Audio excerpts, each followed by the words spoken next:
Sound check? Good.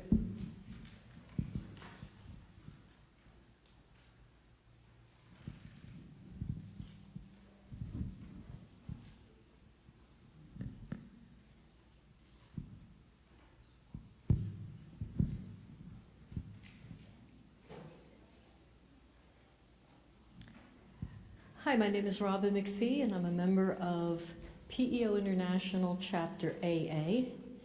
And before I begin some of my remarks, welcoming you, I'd like to introduce you to Pastor John, who is the pastor of this beautiful church.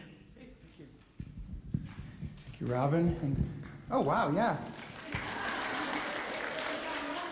My congregation never does that for me, although half of you are my congregation.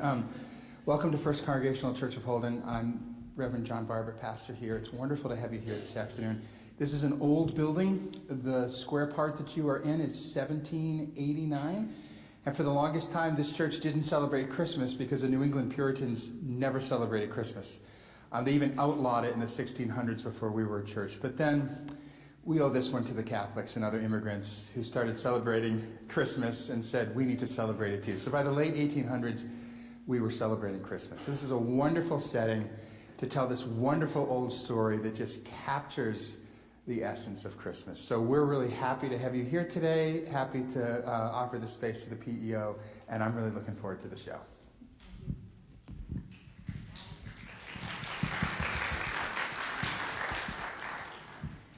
Welcome one, welcome all. Merry Christmas to those who celebrate, happy holidays, and we hope that today's performance of A Christmas Carol will become part of your annual tradition, and we thank you so much for sharing this moment, this experience with us. I want to thank the sisters and introduce you to PEO International. We're from Chapter AA, and we're hosting this, and we're an international organization that, thanks to you, you're helping to advance our mission of providing education, mentoring, and other opportunities to women who otherwise wouldn't have them. And it does impact our community. Recently, 2 women have been beneficiaries of our support, which means our support. Your tickets help this. One woman is now going to nursing school, and she will be practicing in our area. And we need nurses, correct? And the other one was brought in from Afghanistan, and she just earned her master's at Clark University.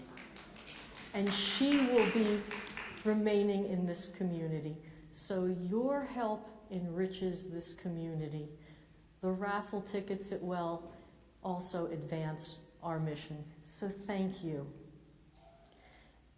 Now, a couple housekeeping things while we're still in the 21st century. Unlike our visitation to 1843 in a few moments, we do have indoor plumbing. And so if you find the need to use it, please see one of our aides here. Ladies who are part of the team, would you please stand up so others can see you? If you need assistance, these are the ladies who will help you. At the intermission, and please stay, we have a tea, a complimentary Victorian tea downstairs.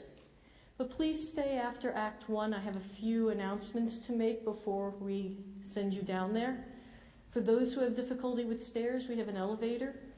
Our team will help you with that. If you are a physician like me or somebody who might be on call for something, please silence your phone anyway and put it on a vibrate or something that only you can hear.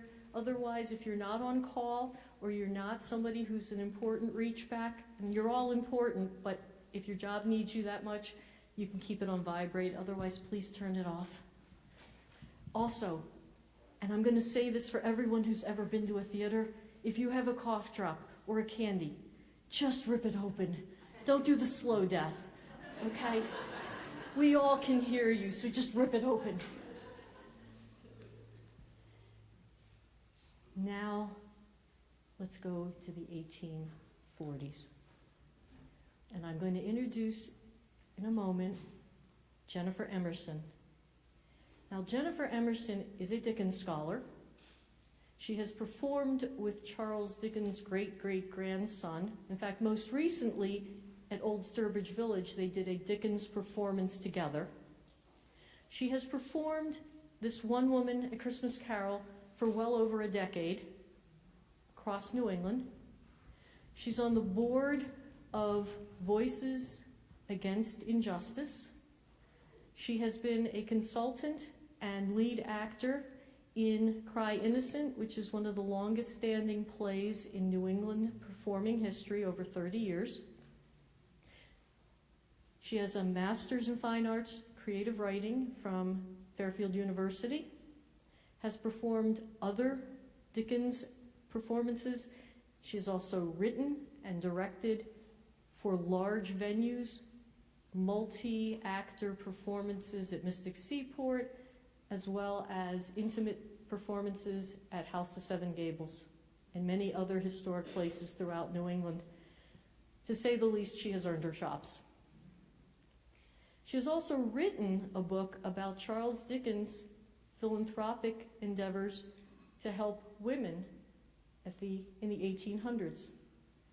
And she is working on a book that I'm very excited about A Christmas Carol and the experience she and her audiences have had throughout the performing years doing this one-woman play.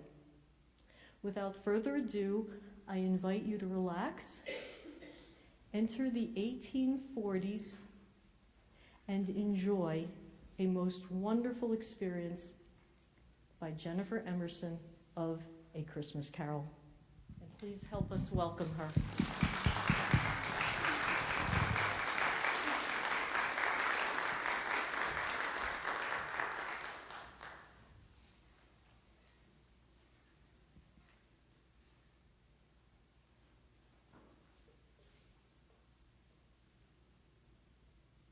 God rest ye merry gentlemen, let nothing you dismay. Remember that the Saviour was born on Christmas Day, to save us all from Satan's power when we were gone astray. Oh, tidings of comfort and joy, comfort and joy.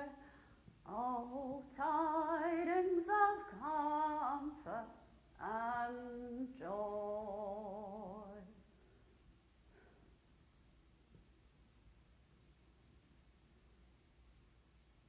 Marley was dead, to begin with. There's no doubt whatever about that.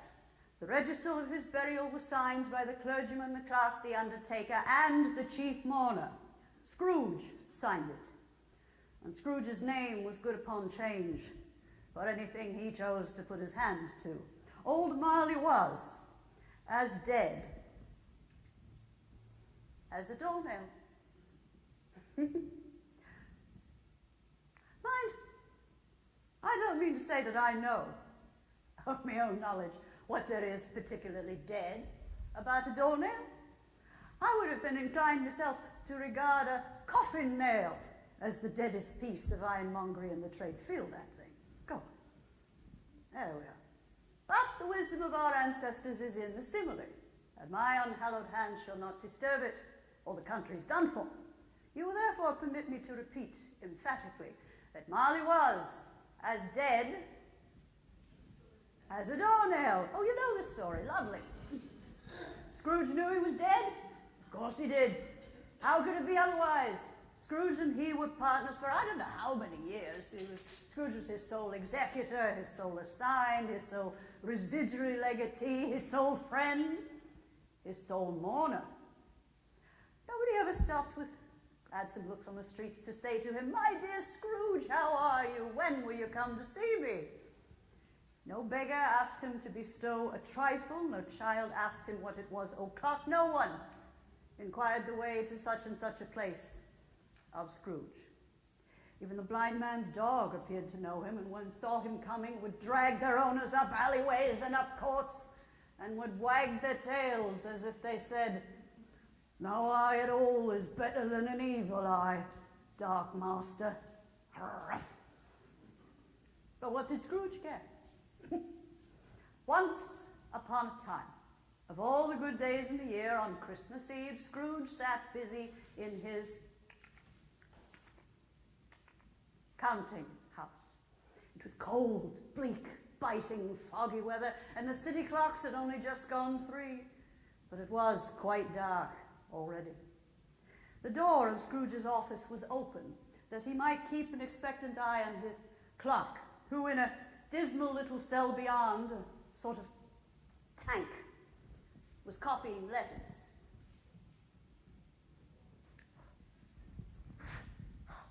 It's cold in here. Scrooge had a small fire in the grate, but the clock's fire was so small that it looked like one coal. But he couldn't replenish it. The Scrooge kept the coal box in his own office, and upon coming in with the shovel, the master predicted it would be necessary for them to part. Wherefore he put on this great comforter and attempted to warm himself at the candle, in which effort, not being a man of strong imagination, he failed. Oh, it's cold in here. A Merry Christmas to you, Uncle Ebenezer, cried a cheerful voice. It was the voice of Scrooge's nephew Fred, who had entered so quietly that this was the first intimation Scrooge had of his approach. God save you! Ah, said Scrooge. Come on, you all know the next word. Humbug! Christmas a humbug? You don't mean that, I'm sure. I do. Out upon a Merry Christmas.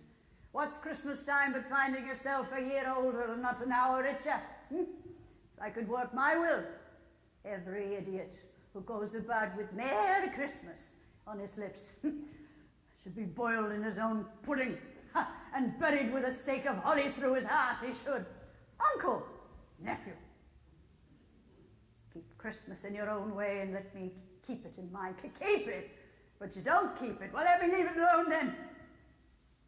Much good it has ever done you. Uncle, there are many things that made me happy, which I have not derived profit, I dare say. Christmas among the rest. I've always looked upon Christmas when it has come round, apart from the veneration due to its sacred name and origin, as if anything belonging to it can be apart from that, as a good time, a kind, warm, forgiving, pleasant, charitable time.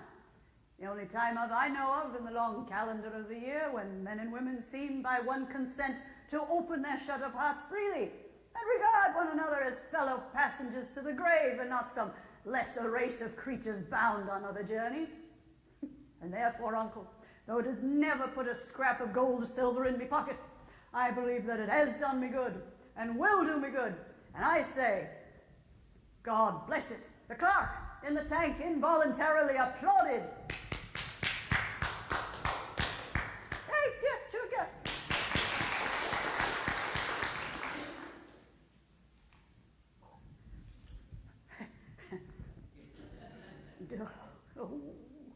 Let me hear another sound from you, said Scrooge, and you'll celebrate Christmas by losing your situation. You, sir, you're quite a powerful speaker. I wonder you don't go into Parliament. Oh, come on, Uncle, don't be angry.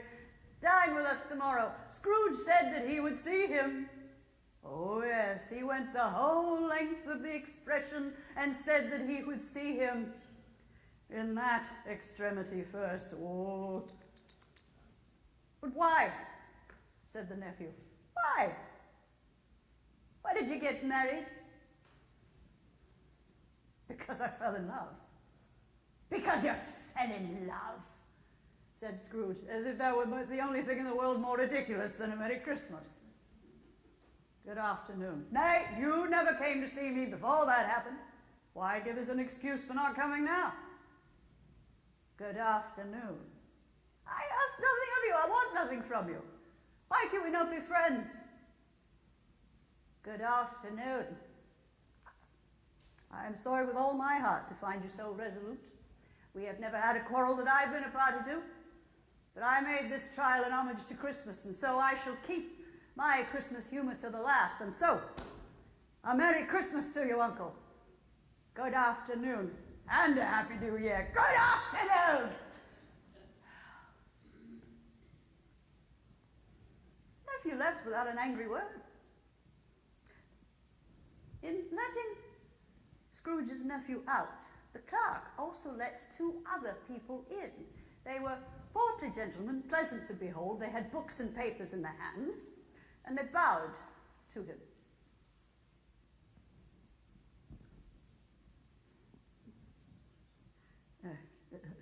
Scrooge and Marley's, I believe. Have I the pleasure of addressing Mr. Scrooge or Mr. Marley?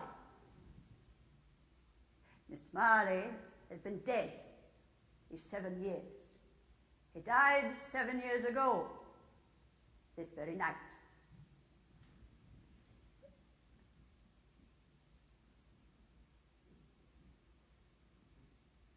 At this festive season of the year, Mr. Scrooge, it is more than usually desirable that we should make some slight provision for the poor and destitute who suffer greatly at the present time.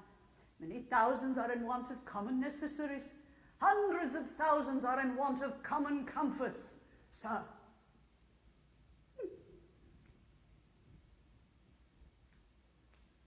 Are there no prisons? Plenty of prisons, but under the impression that they scarcely furnish Christian cheer for the mind and body of the unoffending multitude, a few of us are endeavouring to raise a fund to buy the poor some meat and drink and means of warmth. We choose this time because it is a time above all others when want is keenly felt and abundance rejoices. What shall I put you down for?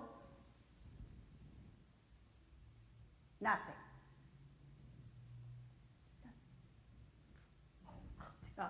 You wish to remain anonymous. Very good, yes, very good. I wish to be left alone. Since you ask me what I wish, gentlemen, that is my answer. I don't make myself merry at Christmas, and I cannot afford to make idle people merry. I support the establishments you have mentioned. They cost enough. Those who are badly off must go there. Many can't go there, and many would rather die. Oh, they'd rather die, they'd better do it and decrease the surplus population. Good afternoon. A child came through the fog and up to the keyhole to sing a Christmas carol. But at the first strains of God bless him, merry gentleman, let nothing you dismay. Scrooge seized the ruler and chased the child away with such violence. At length, the hour of shutting up the counting house arrived. With an ill will, Scrooge tacitly admitted the fact to the expectant clerk in the tank, who instantly snuffed out his candle and put on his hat. You'll want the whole day off tomorrow, I suppose. If it's quite convenient, sir. It's not convenient, and it is not fair. If I stopped you half a crown for it, you'd figure yourself ill-used, I'll be bound. Yes, sir. And yet you don't think me ill-used when I pay a day's wages for no work? Well, it is Christmas Day, Mr. Scrooge, and it is only once a year, sir. What excuse for picking a man's pocket every 25th of December? I suppose you better have the whole day. Be here all the earlier the next morning. The clerk promised that he would, and Scrooge walked out with a growl. The office was closed in a twinkling, and Bob, with the long ends of his white comforter, was a bit mucky, it used to be white, dangling below his waist, for he boasted no great coat, went down a slide in Cornhill at the end of a lane of boys 20 times, woo, in honor of its being Christmas Eve. Scrooge took his usual melancholy dinner in his usual melancholy tavern, and having read all the newspapers and beguiled the rest of the evening away with his banker's book, went home to bed. He lived in chambers that had once belonged to his deceased partner. Now it is a fact that there was nothing at all particular about the knocker on the door of Scrooge's house, save that he had seen it both day and night during his whole residence in that place. It was very large, and yet Scrooge, having his key in the lock of the door, saw in the knocker, without its undergoing any intermediate process of change, not a knocker, but Marley's face. Marley's face, with a dismal light about it, like a bad lobster in a dark cellar. That's what he wrote. Was not angry or ferocious, but looked at Scrooge as Marley used to look, with its ghostly spectacles turned up on its ghostly forehead.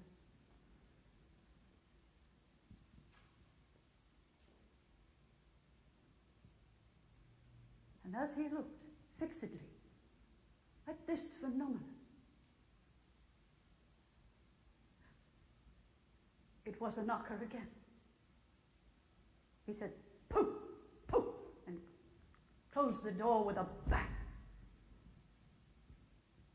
Up Scrooge went, caring not a button for the darkness. Darkness is cheap. And Scrooge liked it, but he searched his rooms before settling in for the night. He had just enough recollection of the face in the knocker to desire to do that. Nobody under the table?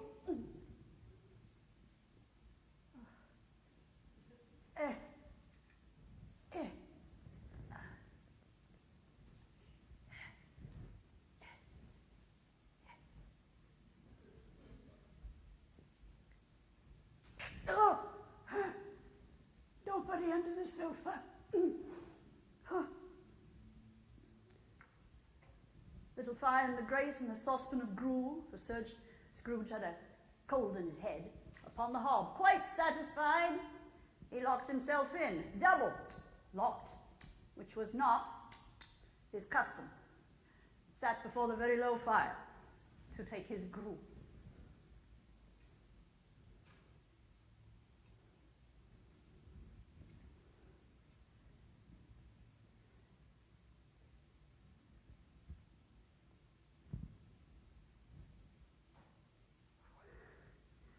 Wish me luck.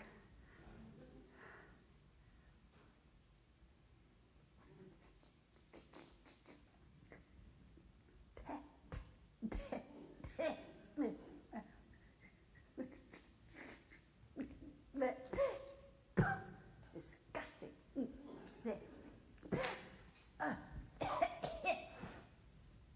As he threw his head back in the chair, his glance happened to rest upon a bell.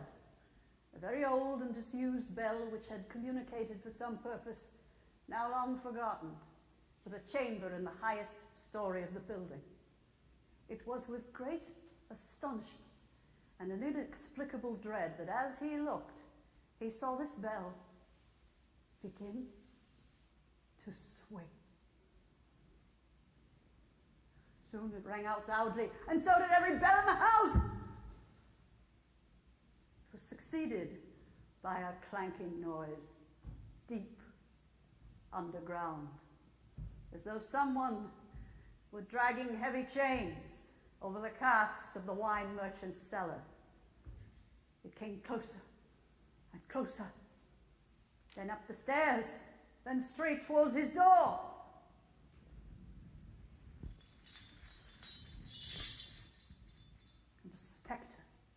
fast into the room, and upon its coming in, the dying flame leapt up as though it cried, "I know him. It's Marley's ghost." Marley's ghost, in his usual pigtail waistcoat, tights and boots. His body was transparent, so Scrooge, observing him and looking through his waistcoat, could see the 2 buttons on his coat behind. Scrooge had often heard it said that Marley had no bowels, but he never believed it until now. Nor did he believe it now, though he looked the phantom through and through and felt the chilling influence of his death-cold eyes. He was still incredulous. Now, what do you want with me?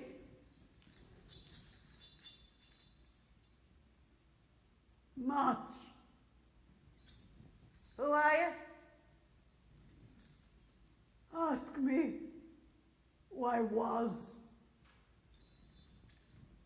Who were you then? In life, I was your partner, Jacob Marley.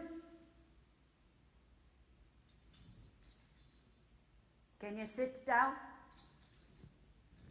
I can. Do it then. Scrooge asked the question because he wasn't certain that a ghost was in any position to take a chair. But the spirit sat the opposite side of the hearth as if you were quite used to it. You don't believe in me? What evidence would you have of my reality beyond that of your own senses? I don't know. Why do you doubt your senses? As a little thing affects them, a slight disorder of the stomach makes them die, as you might be an undigested bit of beef, or a blob of mustard, or a crumb of cheese, a fragment of an underdone potato. Yes, there's more gravy than of grave about you, whatever you are. Scrooge was not in the habit of cracking jokes, nor did he feel by any means waggish then. But imagine his horror when the phantom, removing the bandage from around his head, its jaw dropped down upon its breast. Mercy! Oh, dreadful apparition. Why do you walk the earth? Why did you come to me?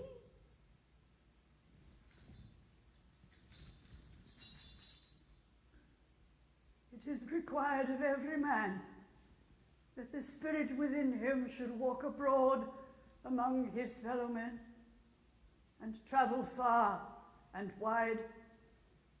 And if that spirit goes not forth in life, it is condemned to do so after death. It is doomed to wander through the world and witness what it cannot share, but might have shared on earth, and turn to happiness. You're fettered. Tell me why. I wear the chain I forged in life. I made it, link by link, and yard by yard I girded it on of my own free will, and of my own free will I wore it. Is its pattern strange to you? Or would you know the weight of the long coil you bear yourself? It was as full and as heavy and long as this 7 Christmas Eves ago, and you have labored on it since. It is a ponderous chain. In life, my spirit never walked beyond our counting house. Mark me. In life, my spirit never roved beyond the narrow limits of our money-changing home. And many weary journeys lie before me. You travel fast? On the wings of the wind. You might have covered a great quantity of ground in 7 years. Oh, blind man. Blind man. Why did I walk the earth through crowded streets with my eyes turned down, and never raise them to that blessed star which brought the wise men to a poor abode? But you're always a good man of business, Jacob. Business? Mankind was my business. The common welfare was my business. Charity, mercy, forbearance, and benevolence were all my business. The dealings of my trade were but a drop of water in the comprehensive ocean of my business.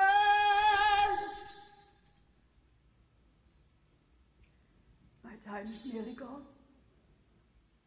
I have yet to warn you that you have a chance and hope of escaping my fate, a chance and hope of my procuring Ebenezer. Oh, you're always a good friend to me, Jacob. Thank you. You will be haunted by 3 spirits.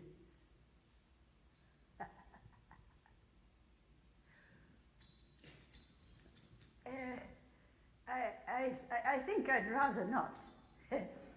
Without their visits, you cannot hope to shun the path I tread.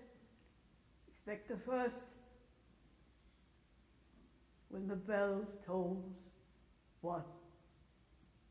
Couldn't I take them all at once and get it over with, Jacob?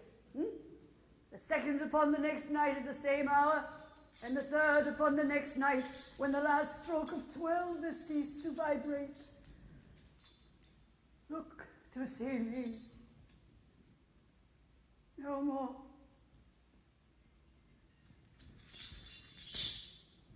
Every step the spirit took, the window raised itself a little higher until he disappeared into the bleak, dark night. Scrooge closed the window and examined the door by which the spirit had entered. It was double locked, as he had locked it with his own hand, and the bolts were undisturbed. He tried to say, "Hump," but stopped at the first syllable.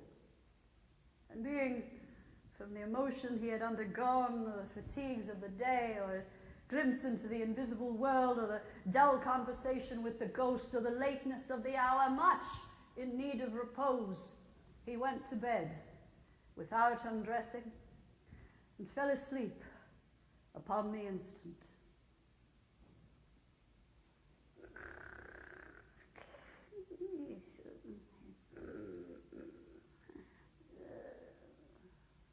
The church clocks tolled a deep, dark, hollow, melancholy 1.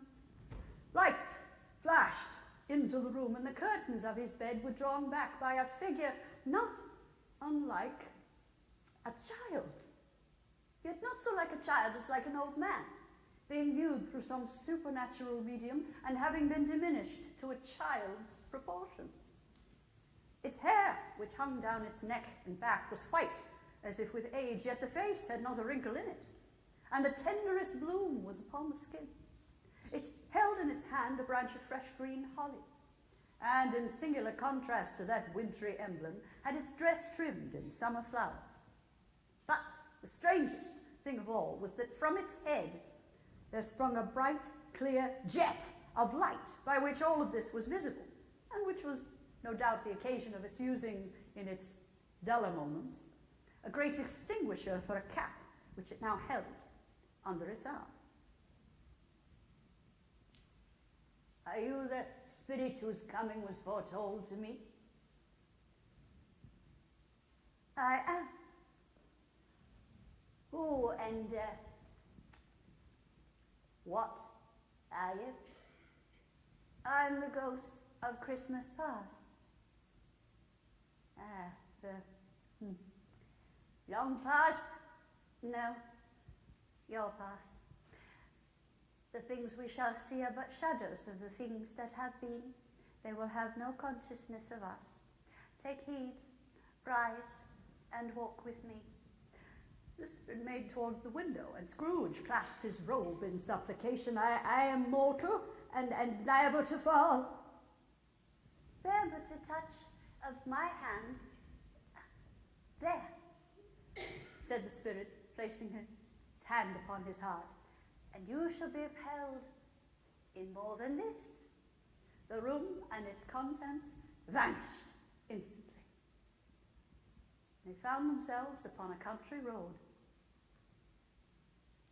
Scrooge saw boyhood friends making merry for Christmas. Do you recollect the way? We call it I could walk it blindfold. The path led them to a school. The school is not quite deserted, is it? A solitary boy, neglected by his friends, is left there still. I know. It's me. It's me. I wish. What is it you wish? Nothing, it's just there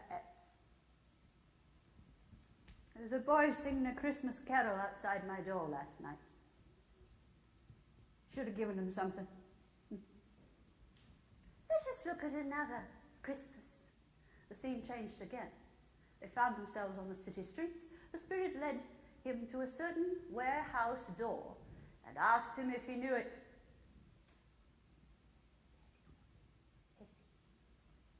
Know it? Was I apprenticed? Here. And they went in. At the sight of an old man in a Welsh wig singing at such a lofty desk that if he were 2 inches taller, he must have hit his head against the ceiling, Scrooge cried out, "Why, it's old Fezziwig!" There he is. It's old Fezziwig. Alive again. Old Fezziwig laid down his pen and observed the clock, which pointed to the hour of 7. He rubbed his hands, adjusted his capacious waistcoat, laughed all over himself from his shoes to his organ of benevolence, and cried out in an oily, rich, fat, jovial voice, "You fool there, Ebenezer! Dick!" A living, moving picture of Scrooge's former self entered the room, accompanied by his fellow apprentice. "Wait, Dick Wilkins, to be sure. Oh, there he is. He was very much attached to me, was Dick. Poor Dick. Oh, dear. Oh, there, my boys. No more work tonight. Christmas Eve, Dick. Christmas, Ebenezer. Now, clear everything away before a man could say, 'Jack Robinson, clear away, my lads, and let's have lots of room here.' Clear away? There's nothing they wouldn't have cleared away or couldn't have cleared away with old Fezziwig looking on. It was done in a minute. Every movable object was packed away as if it were dismissed from public view forevermore. The floor was swept and watered, the lamps were trimmed, fuel was heaped upon the fire, and the warehouse was as snug and drug and bright a ballroom as you would ever desire to see upon a winter's night. In came the fiddler and went up to the lofty desk and tuned like 50 stomach aches.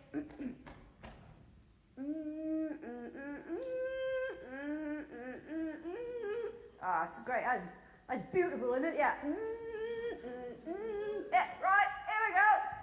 In came Mrs. Fezziwig in one vast, substantial smile. In came the Miss Fezziwigs, all beaming and lovable as ever. In came the 6 suitors whose hearts they broke. Oh, in came all the young men and women employed in the business. In came the housemaid with her cousin the baker. In came the cook with her brother's particular friend the milkman. In they all came anyhow and everyhow. Some shyly, some boldly, some gracefully, some awkwardly, some pushing, some pulling. And away they all went. House up, round and round, there was dancing and more dancing, and there was cake. Oh yeah, try that. And there was negus, and there was a great piece of cold roast. That's good. You try that.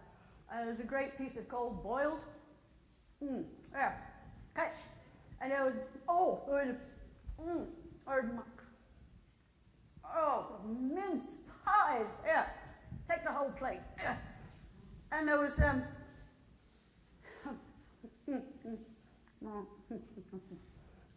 no.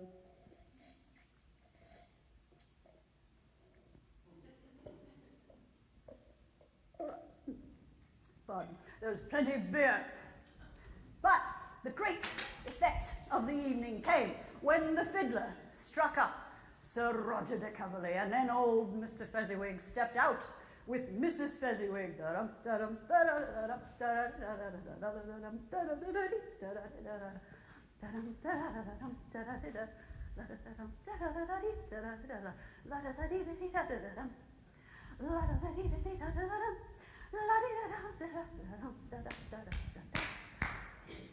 A small matter, said the spirit, to make these silly folks so happy.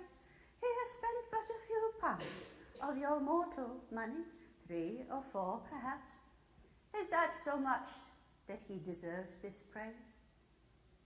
It's not that, spirit. It's the happiness he brings. It is greater as it cost a fortune.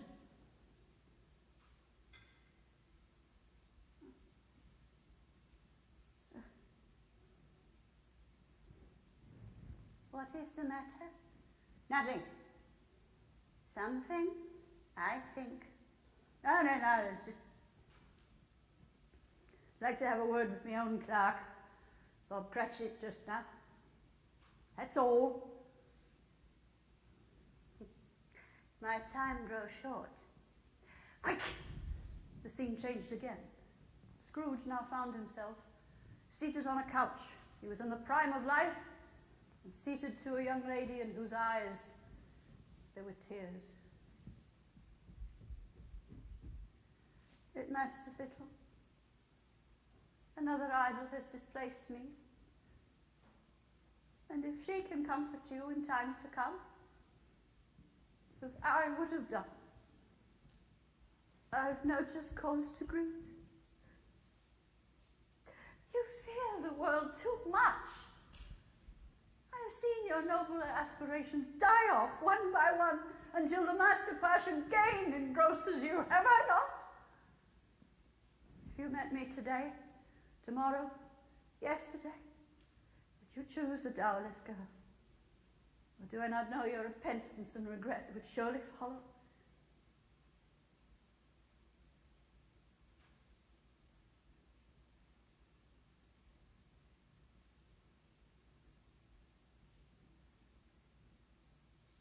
I do. I release you for the love of him who once were. Spirit, remove me from this place. I told you, these are but shadows of the things that have been. If they are what they are, do not blame me. I cannot bear it. Hunt me no longer! As he struggled with the spirit, he became conscious of an inexplicable drowsiness. Further, of being back in his own bedroom. He had just enough time to reel to bed before he sank into a heavy sleep. Oh,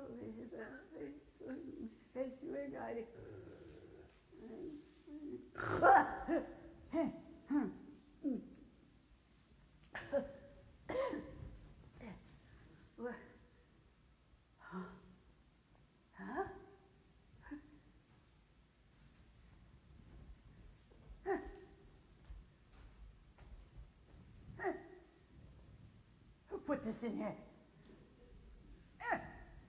Who put that in here? I didn't order any trees. Why would I? I'm a miser. Well, his own room in the parlor had undergone a startling transformation, you see. The walls were so bedecked with the living green that it looked a perfect grove, and the leaves of holly, mistletoe, and ivy reflected back the light as if many little mirrors had been scattered there. And such a blazing fire in that dull petrification of a hearth that had barely seen it in Scrooge's time or Marley's, or for many a winter season gone. Heaped up upon the floor to form a kind of throne, there were turkeys, geese, game, brawn, great joints of meat, long wreaths of sausages, barrels of oysters, red-hot chestnuts, cherry-cheeked apples, juicy oranges, luscious pears, immense 12th cakes, and great seething bowls of punch. Is anyone else hungry? Is it just... In easy state, upon this couch, there sat a giant, glorious to see. He held in his hand a torch, not unlike Plenty's horn, which he used to shed light upon Scrooge as he came peeping round the corner. Come in, and know me better, man. I am the ghost of Christmas present. Look upon me, you've never seen the like of me before, eh?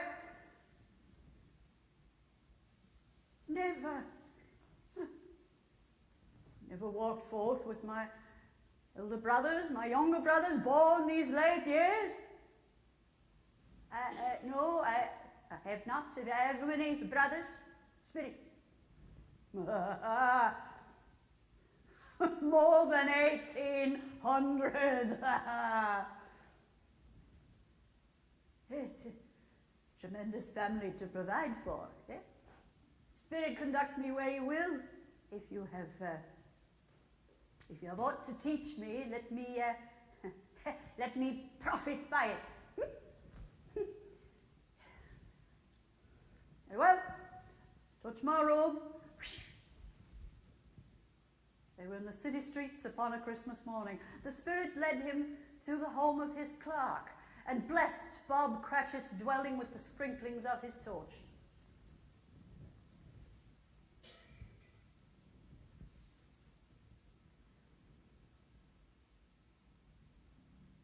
And they went in.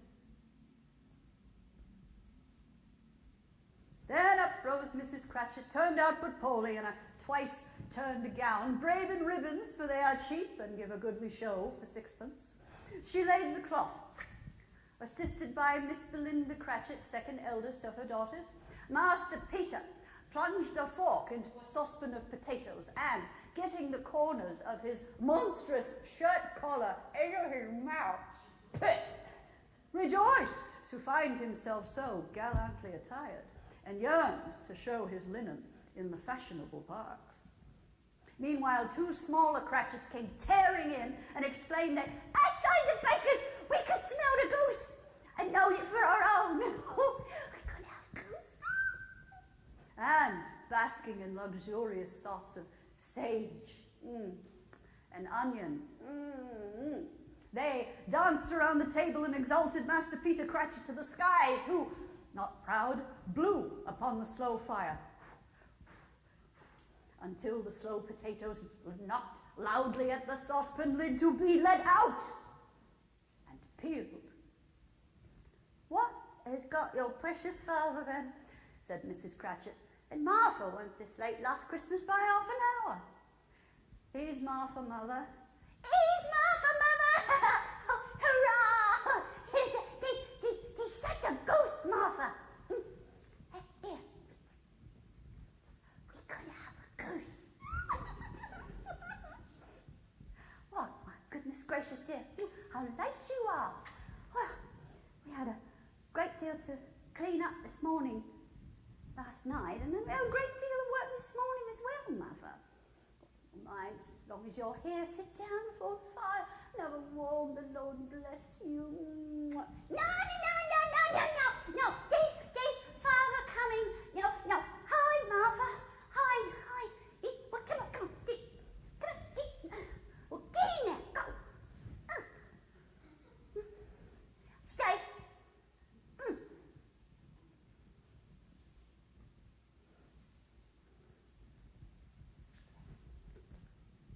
We're gonna have a goose. And in came little Bob, with Tiny Tim upon his shoulder. Alas for poor Tim, he bore a little crutch and had his limbs supported by an iron frame. He was whisked away into the wash house by his brother and sister so that he could hear the pudding singing in the copper. "How did Tiny Tim behave?" said Mrs. Cratchit. "As good as gold," said Bob, "and better." Somehow he gets thoughtful sitting by himself so much he thinks the strangest things you ever heard. He told me, coming on, that he hoped the people in church saw him because he was a cripple, and that it might be pleasant for them to remember on Christmas Day who made lame beggars walk and blind men see. Scrooge's voice, Bob's voice trembled as he said that last bit. It trembled even more when he said that Tim was growing strong and hearty. His active little crutch was heard once again, and back came Tiny Tim before another word was spoke. Bob, rolling up his cuffs as if, poor fellow, they could be made to look more shabby, compounded a hot mixture in a jug with gin and lemons. Stirred it round and round and set it on the hob to simmer. Master Peter and the two ubiquitous young Cratchits went to fetch the goose, with which they returned in high procession.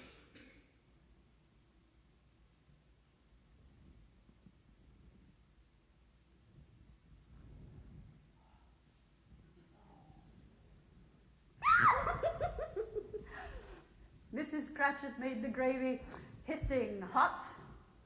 Martha dusted the hot plates. Master Peter mashed the potatoes. Miss Belinda sweetened up the apple sauce. The younger two Cratchits set chairs for everyone and, not forgetting themselves, crammed spoons into their mouths lest they should shriek for goose before their turn came.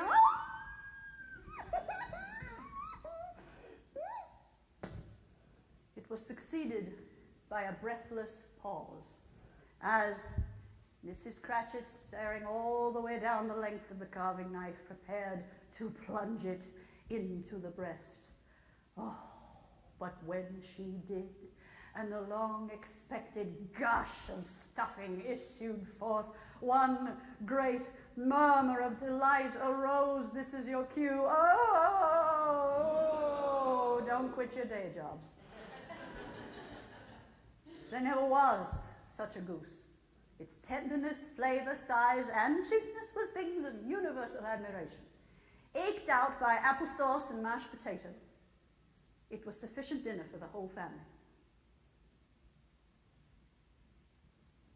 Yet everyone had had enough. Never crossed their mind to think it was a small dinner. But now, the place being changed by Miss Belinda, Mrs. Cratchit arose alone, too nervous to bear witness, to take the pudding out and bring it in.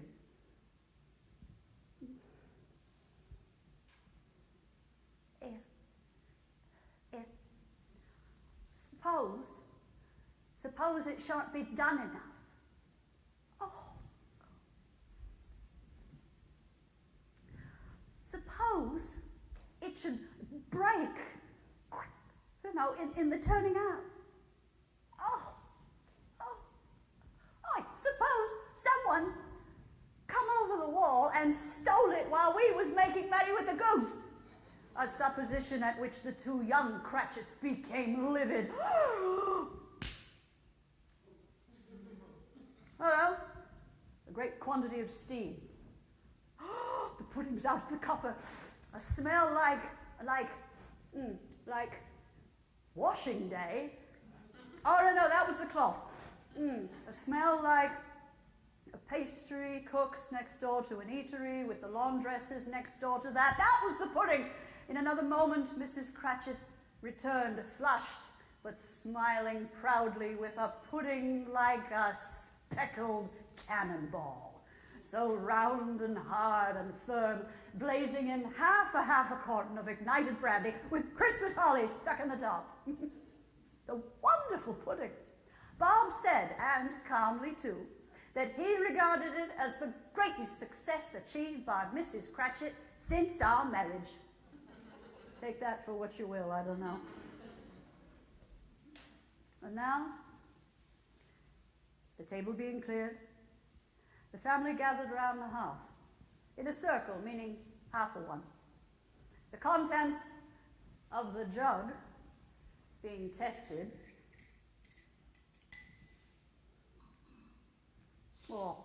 and considered excellent.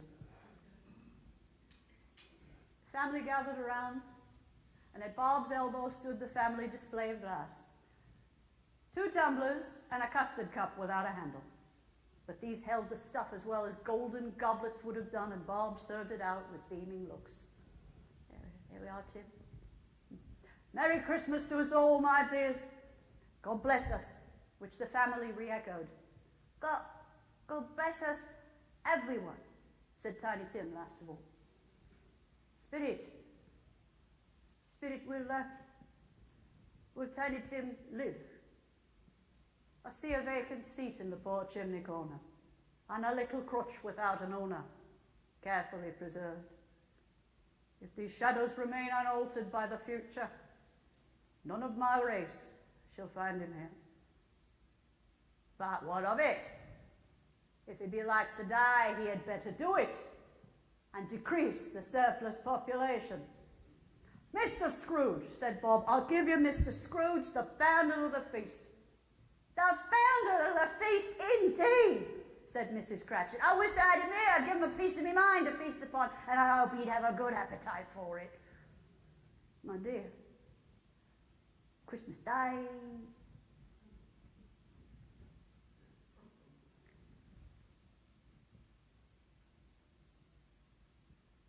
I'll drink his health for your sake in the days. Long life to you, Merry Christmas and Happy New Year.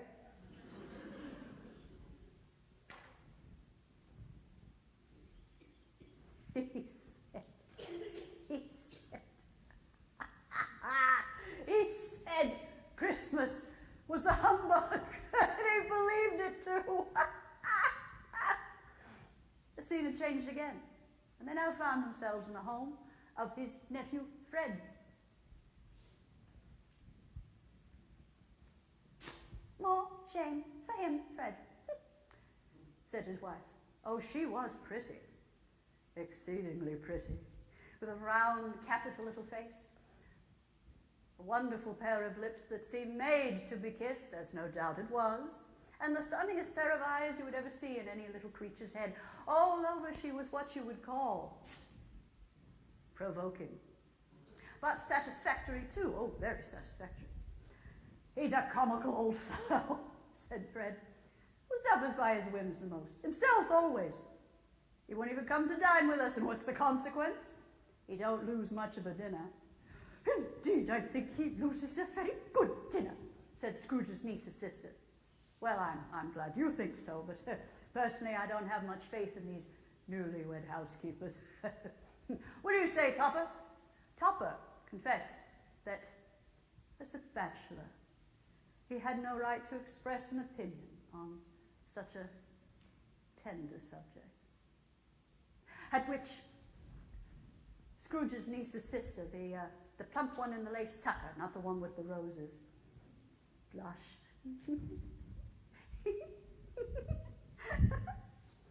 Well, he won't take it from me, but here it is. Uncle Scrooge. After tea, they had some music. For they were a musical family and knew their way around a glee or a catch, I assure you. And then they played forfeits, for it is good to play games. It's good to be children sometimes. And never better than at Christmas, when its mighty founder was a child himself. Spirit, said Scrooge, I notice something protruding from your robe. Is it a foot or a claw? Look, old man, look. Down here, from the foldings of his robe. He held 2 children, a boy and a girl. They were ragged, wolfish,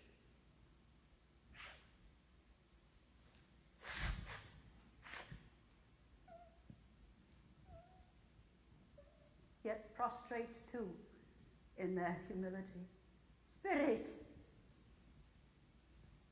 are they yours? They are man's. They cling to me for protection from their fetters. This boy is ignorance, this girl is want. Beware them both, but most of all, beware this boy. For on his brow I see that written, which is doom. But have they no refuge, no resource? Are there no prisons? Scrooge looked about him and found the spirit was gone. And as the clock struck 12, he recalled the prediction of old Jacob Marley and looked up and beheld a solemn phantom coming like a mist along the ground towards him.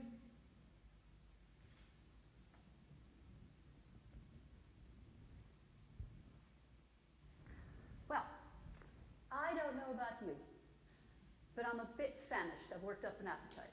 Let's go enjoy this wonderful tea, and I'll see you in a bit. Enjoy the interview.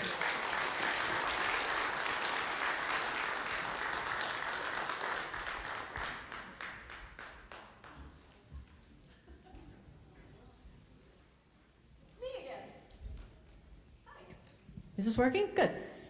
All right, in a moment, we're going to invite you to go downstairs and enjoy Victorian-themed tea, where we'll be having English breakfast tea, of course, and decaf, and some delicious pastries that are period appropriate.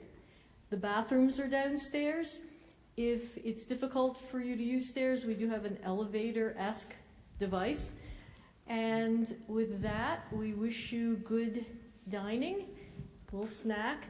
Please be back in 20 minutes. We will flick the lights or ring a bell at the 15-minute mark. And we hope you enjoy then Act 2.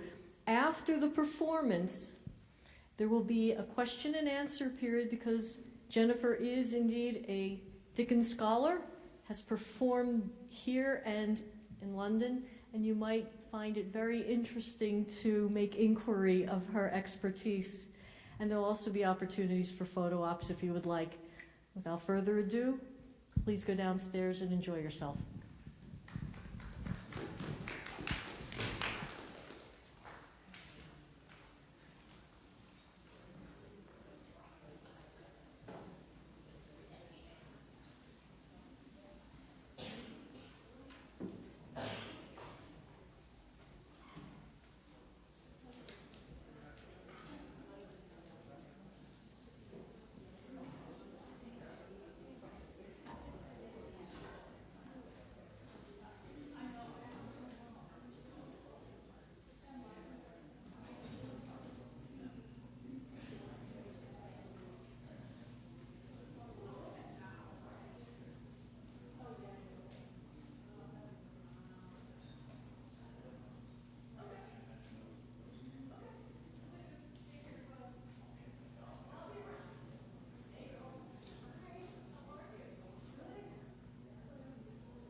we're just about to start Act 2, after which Jennifer will go off-site for a few minutes, catch her breath, come back, and draw from the raffle.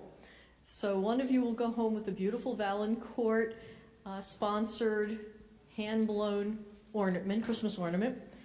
And then there will be a question and answer period afterwards for anyone who would like to ask Jennifer questions. She's a Dickens scholar. She is very interesting, and so you might enjoy that. And if you want any photos, she's more than willing to accommodate that as well. So without further ado, I ask you to get comfortable, settle in. We have the video about to begin. We're good. Video never stopped. All right. And without further ado, Act 2 of A Christmas Carol, performed from Jennifer Emerson.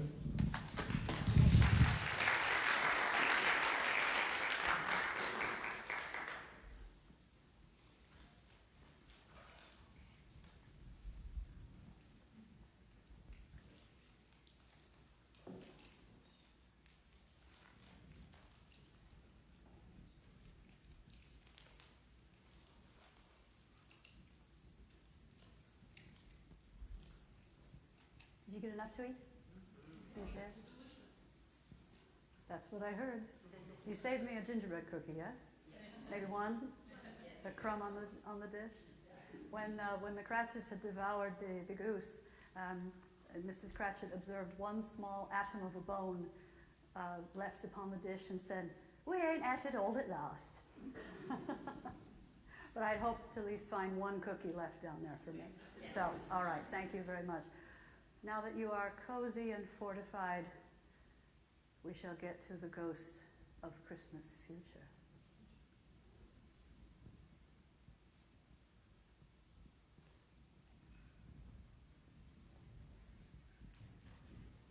He'll be with you in a moment.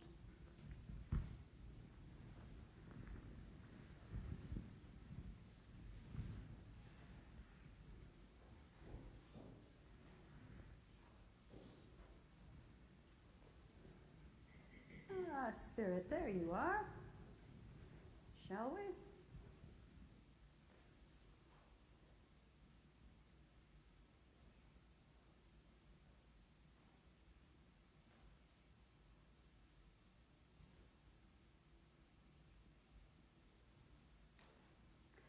The phantom slowly, gravely, silently approached.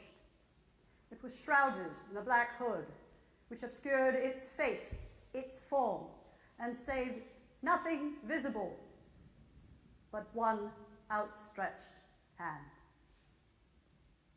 I am in the presence of the ghost of Christmas yet to come, and you will show me things that have not yet happened but will happen. Is that so? Ghost of the future, I fear you more than any spectre I have seen.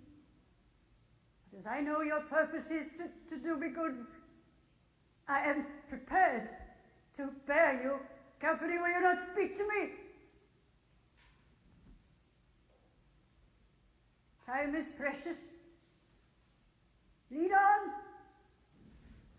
They scarcely seemed to enter the city, or rather the city spring up around them. And there they were, upon change, in the heart of it, amongst the merchants. Huh. No, I don't know about it anyway. I only know he's dead. When did he die? Last night, I believe. What was the matter with him? I thought he'd never die. What's he done with all his money? A company, perhaps? Hasn't left it to me, that's all I know. Bye-bye. The spirit led Scrooge to a low shop where bones, rags, bottles, and bits of greasy offal are sold.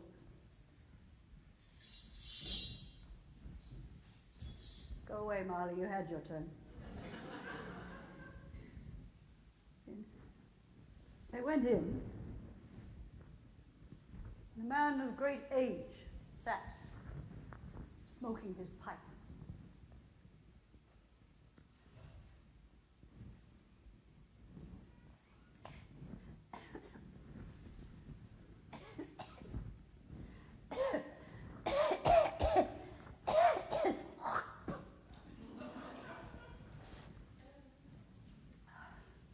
And a woman with a heavy bundle slunk into the shop. No sooner had she entered that another woman, similarly laden, came in, and she was closely followed by a man in faded black. After a moment of frank astonishment,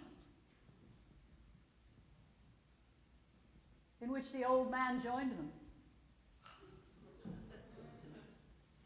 they all burst out laughing.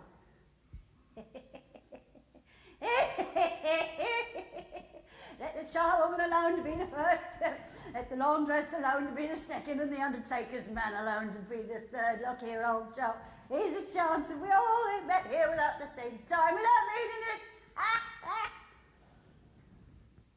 You couldn't have met in a better place. You was made free of it long ago, and the other two ain't strangers here. What have you got to sell, eh? What have you got to sell? Half a minute's patience, Joe, and you shall see. What odds then? What odds, Mrs. Dilworth? Who's the loss of a few things like these, eh? Not a dead man, I suppose. If he wanted to keep him after he was dead, why wasn't he natural in his lifetime? If he had been, he'd have had someone with him when he was struck with death, instead of lying there gasping out his last all alone, by himself.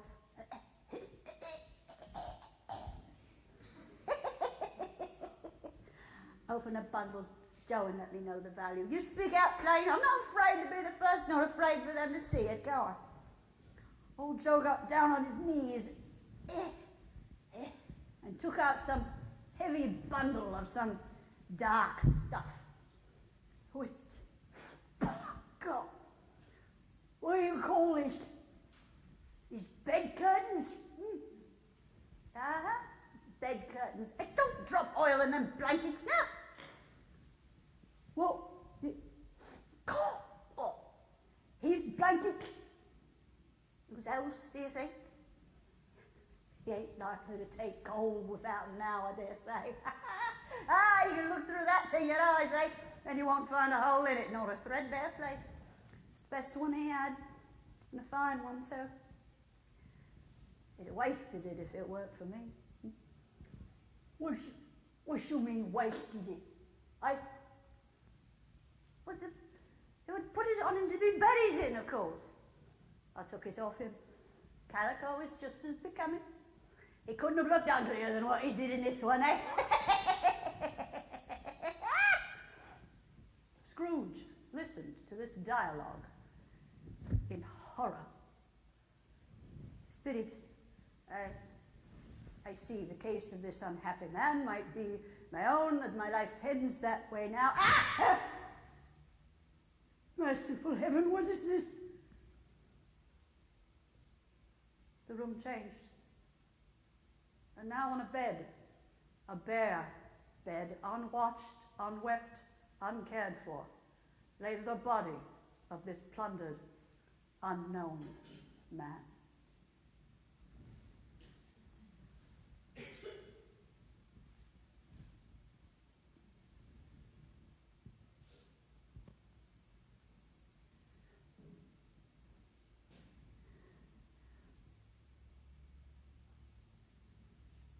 No, I have not the power.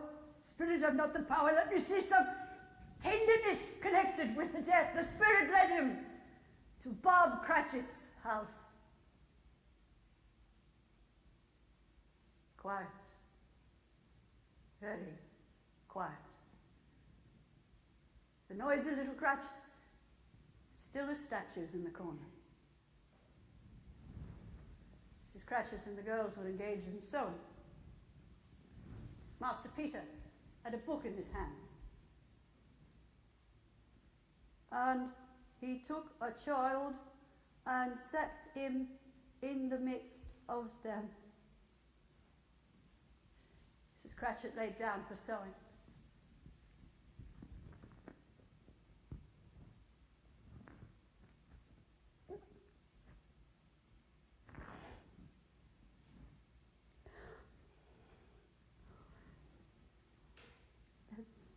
The colour hurts my eyes. They're better now. It makes him weep, but by candlelight I wouldn't show weak eyes to your father when he gets home for the world. Must be near his time. Past it, rather, but I think he's walked a little slower than he used these last few evenings, Mother. I've known him walk.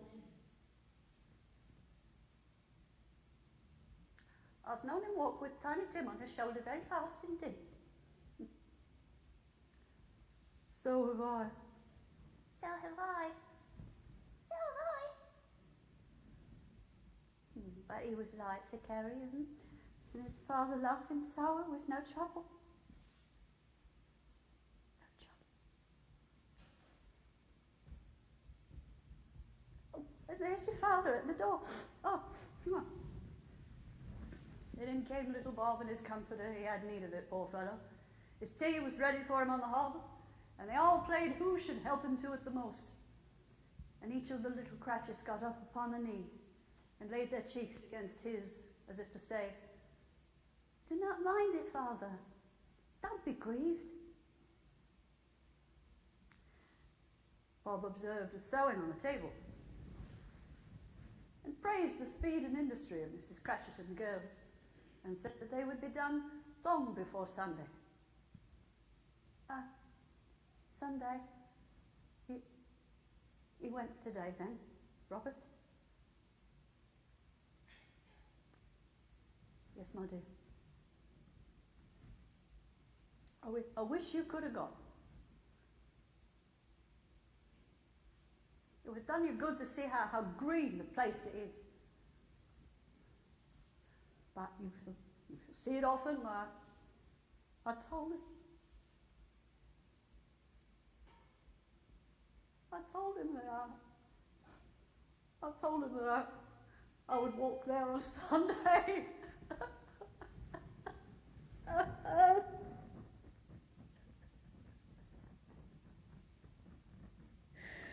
My little child.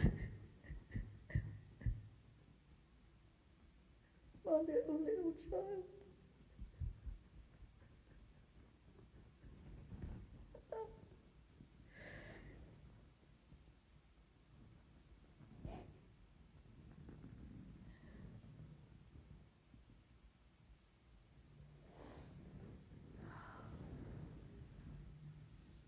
He broke down all at once.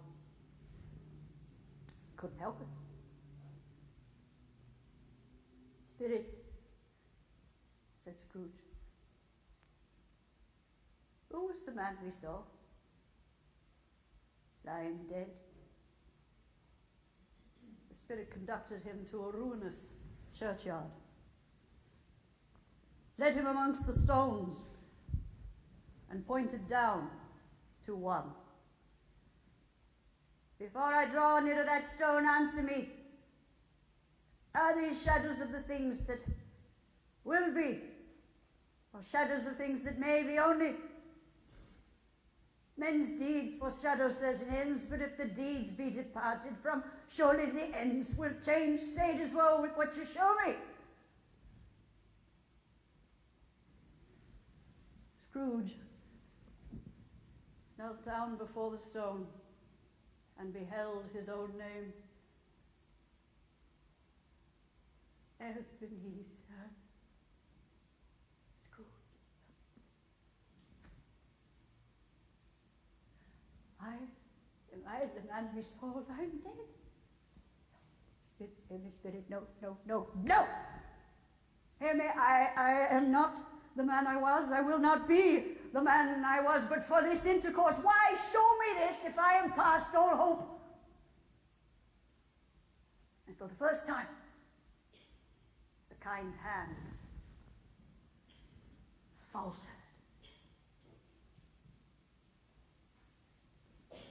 I will honor Christmas in my heart and try to keep it all the year. I will live in the past, the present, and the future. The spirit of all three shall strive within me. I will not shut out the lessons that they teach. Tell me I may sponge away the writing on this stone. Holding up his hands in one last prayer to have his fate reversed, he noticed an alteration in the phantom's hood and dress. It shrunk, collapsed, and dwindled down into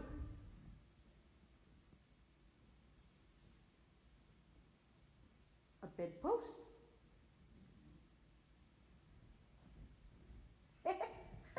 Yes, the bedpost was his own, the bed was his own, the room was his own. Best and brightest of all, the time before him was his own to make amends. He was checked in his transport by the churches, the bells ringing the lustiest peals he had ever heard. He ran to the window and opened it. No fog, no mist, no night, just clear, bright, stirring, golden day.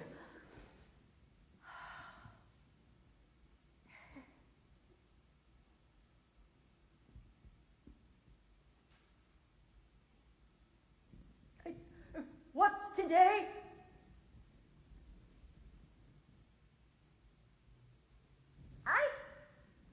What's today, my fine fellow? Day? What's Christmas Day? It's Christmas Day. I haven't missed it then. The spirits did it all in one night. Oh, they can do what they like. Of course they can. Of course they can. Hello, my fine young fellow.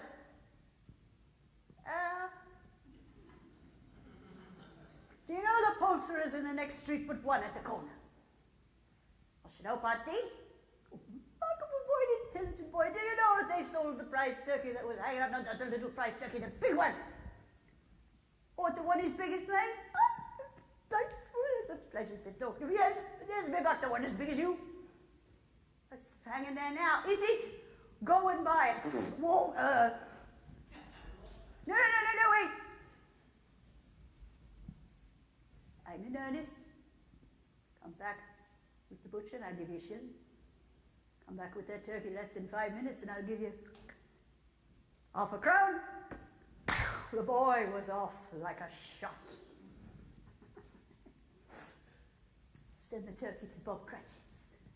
He shall know who sent it.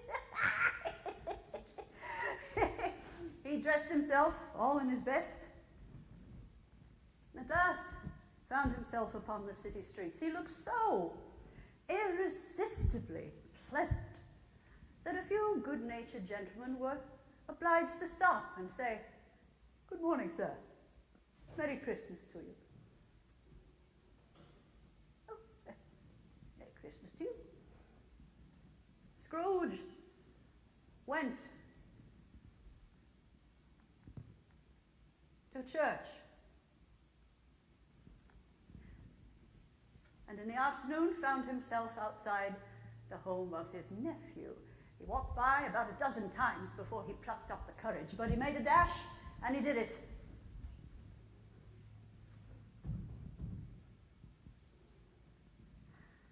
"Yes," said the girl. "Nice girl, very. Is your master at home, my dear?" "He's in the dining room, sir, with mistress." What? He knows me.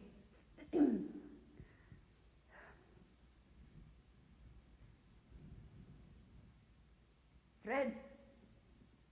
"What?" "Bless my soul," said the nephew. "Who's that?" "It is I, your Uncle Scrooge. Will you, will you let me in, Fred?" "Let him in? It's a wonder he didn't shake his arm off. He was at home in 5 minutes. Nothing could have been happier. Everyone looked the same. So did the wife, so did the plump sister when she came, so did Tucker when he came, so did everybody. Wonderful party, wonderful games, wonderful unanimity, wonderful happiness. Oh.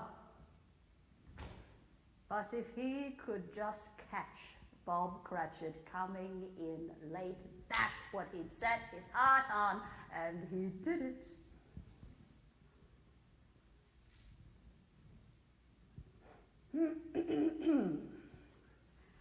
Nine o'clock. No Bob.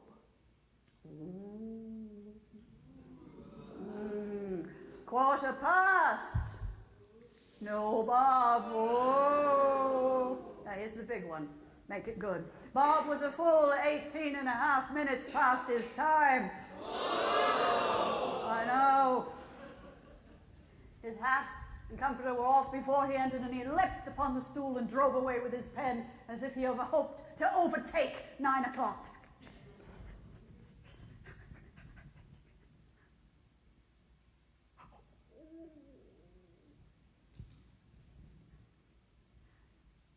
What do you mean coming here this time of day?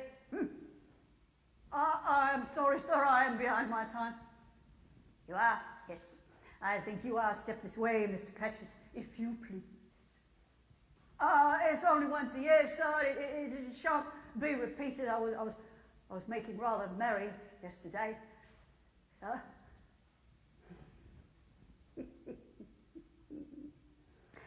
Well, I'll tell you what, I'm not going to stand for this sort of thing any longer. And therefore,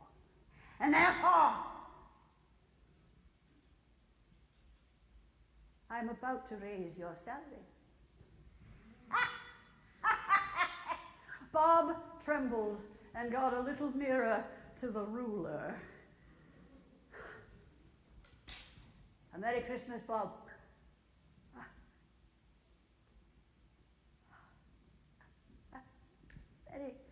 Merry Christmas, Bob, than I've given you for many a year. I'll endeavour to assist your struggling family, and we'll discuss your affairs this very afternoon over a Christmas bowl of smoking bishop, Bob. Now, you can make up the fires, use lots of coal, and go out and buy yourself a new coal scuttle. Before you dot another I, Bob Cratchit. Scrooge was better than his word. He did it all, and infinitely more. And to Tiny Tim, who did not die, he was a second father. He became as good a master, as good a friend, as good a man as the good old city knew, or any other city, town, or borough in the good old world.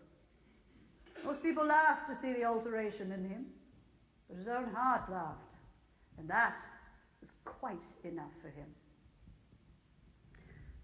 He had no further intercourse with spirits.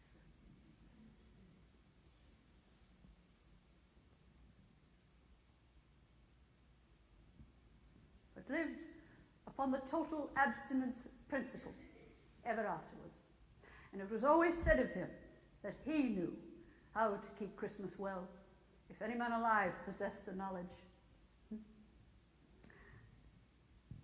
May that be truly said of us, and all of us. And so, as Tiny Tim observed,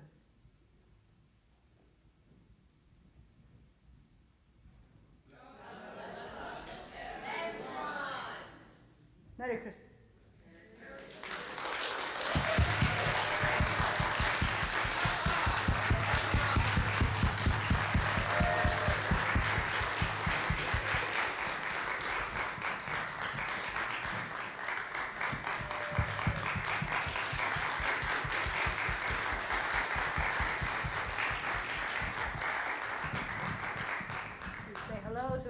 Watching virtually or later on, thank you and happy holidays to you, and happy holidays to you, and a Merry Christmas.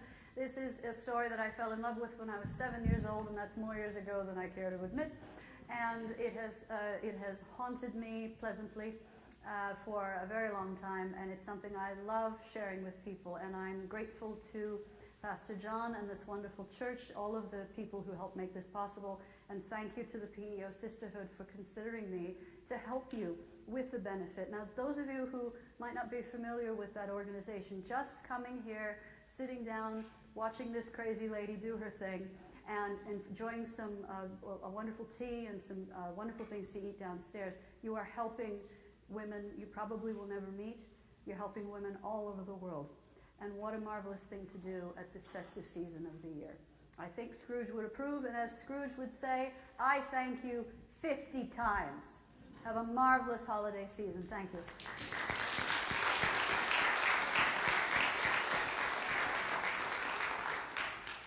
All right, ladies and gentlemen, I'm going to have the drawing and then a question and answer. So if Jennifer would please pick the winner of the ornament. Give it a good stir. She has not seen these before, so I have not seen them. No, I have not seen them. Okay. To read the number? Number 513143. 513143. No? Should I pick another one? Oh, there we are. We have a winner. Yes! At the risk of embarrassing that lovely lady, when I mentioned earlier about a woman from Afghanistan, this is the charming woman who is now part of our community. Thank you for allowing us to put a face to what we are trying to achieve. And we do make the community better because of all of us together. Thank you. Now, if anyone has any questions for Jennifer, yes, please, your name and your question. Oh boy. My name is Seward Hazelton, and my question is, we better let Martha out of the closet. She came out. She came out. Mm-hmm. Any other questions? Yes. So everyone can hear. Your name, just your first name, and your question for Jennifer. Hi, my name's Claudine. My question is it true that A Christmas Carol was responsible for bringing Christmas sort of back to the Western tradition? It certainly helped. Of course, do as the royals do. And Queen Victoria herself was German. And of course, she marries Prince Albert. And a lot of people think that it was Prince Albert that introduced her to Christmas trees and things like that. She knew about them already.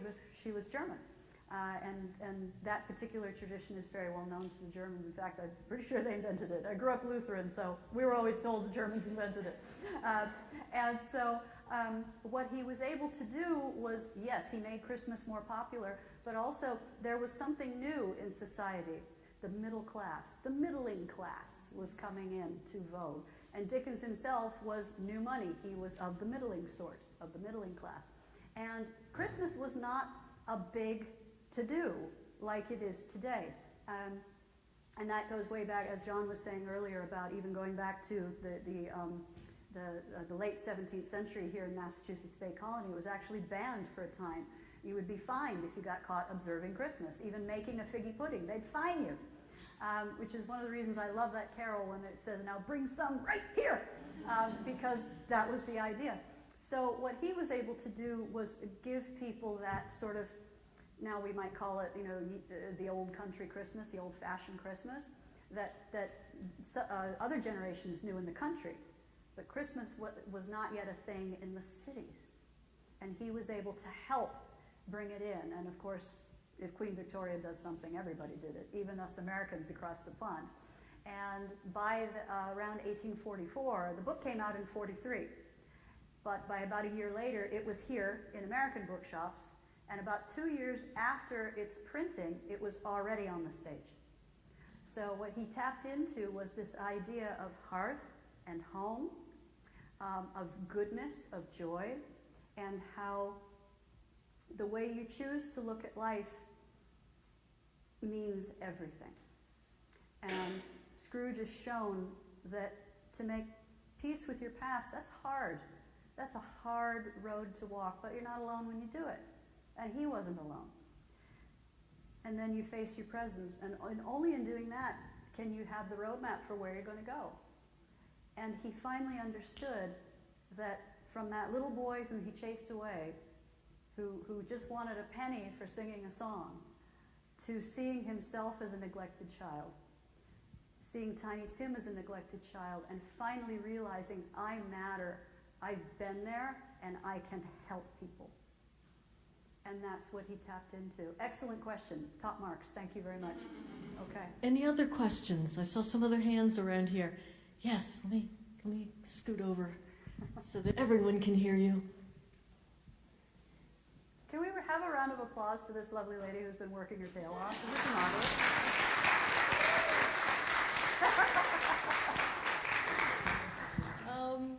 Yes, here we go. Your name, first name, and your question. I'm Libby, and Hi, I just Libby. wanted to thank you for a wonderful performance, and thank you for using Dickens's words quite precisely, Thank and you're better than Gerald Dickens. Oh, I don't know about that. I do. But thank you. Thank you so much. High praise indeed. And we're both friends of Very- his. She much very more kind. than me. Thank you. Any other questions? Oh, up front. All right. Little Sir Roger de Coverley.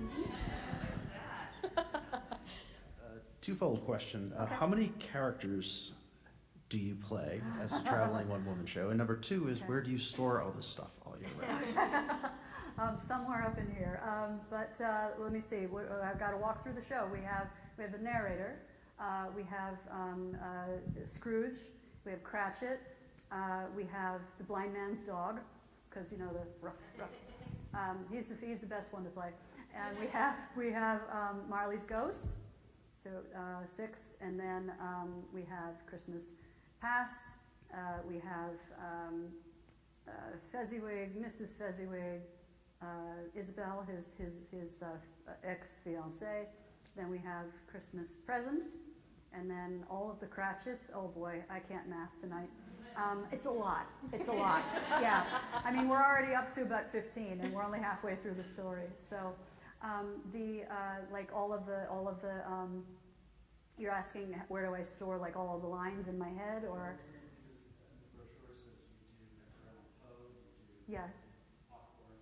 It's a lot of practice. It's a lot of memorization.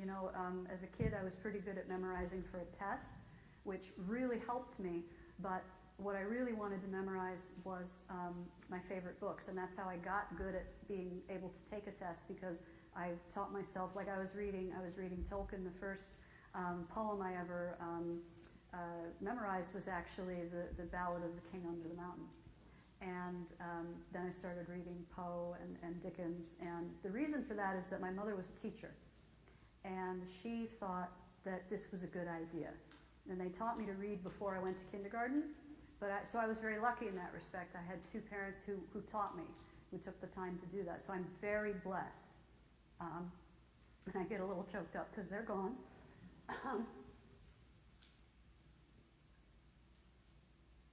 It's okay.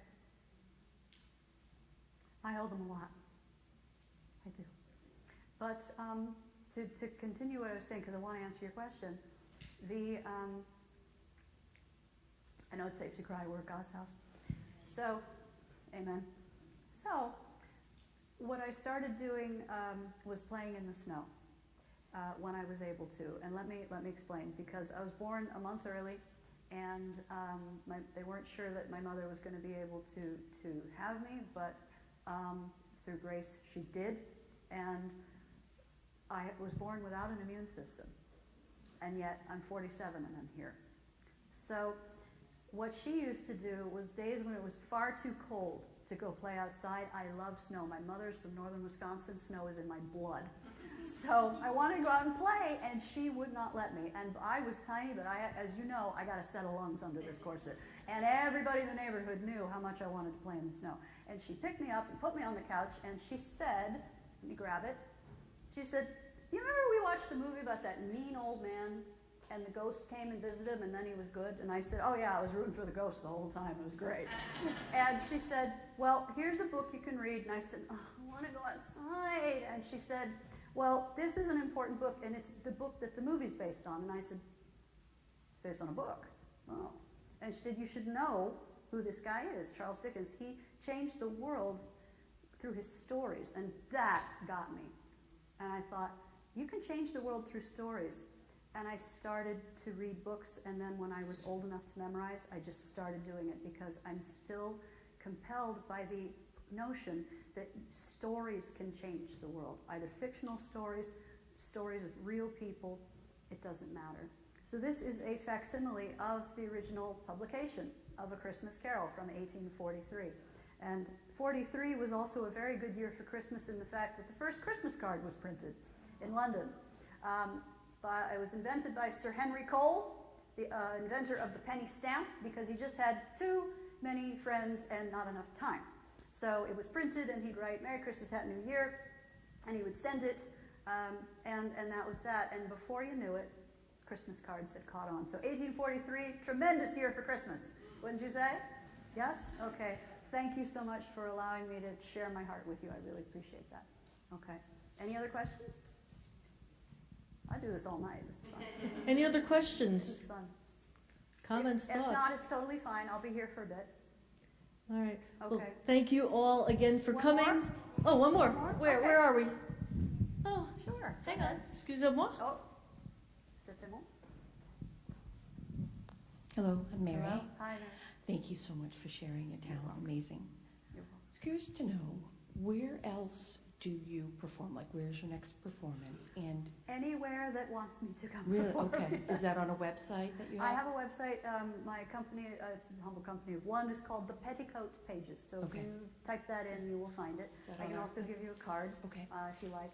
But I have performed, I did perform once in London at the dedication of Dickens' childhood home in London when they did the plaque unveiling, and that was fun. I didn't act per se like in a show, but I was dressed as Nancy from Oliver Twist, which was very meaningful. But I have performed in southeastern Connecticut. I've performed in Haverhill. I've performed a lot in Salem, which is where I live now, and Fall River as well. So a lot of house museums, but also churches, libraries, other organizations who might just be looking for someone to come and do something that is ticketed, that will give them something to keep the lights on, etc. And I'm happy to do it. Thank you. Okay. Do you do any other Dickens? I don't do any other performances based upon his work solely, but I do a sort of a spooky performance called Tales of the Macabre, which is very big in October. I was performing at the House of the Seven Gables. We did 10 shows. It was great fun. And that contains different Gothic literature from the United States and the UK. And I end with a Dickens story called Captain Murderer, which is, funny enough, a bedtime story for children. It tells you what kind of sense of humor he has. Yes. Okay, thank you. So if anyone wants to get in touch with Jennifer, she has business cards, Yes, I can and grab those, yeah. we can have those. And again, would you repeat the name of your website that they can have? It's called the Petticoat Pages, all one word. And Thanks for asking. And with that, we wish you Merry Christmas, Happy Holidays, and safe travels, and hope to see you again next year for another performance. All right. Be well. Thank you. Thank you very much. And Chapter A sisters, could we have a photo, please, up front?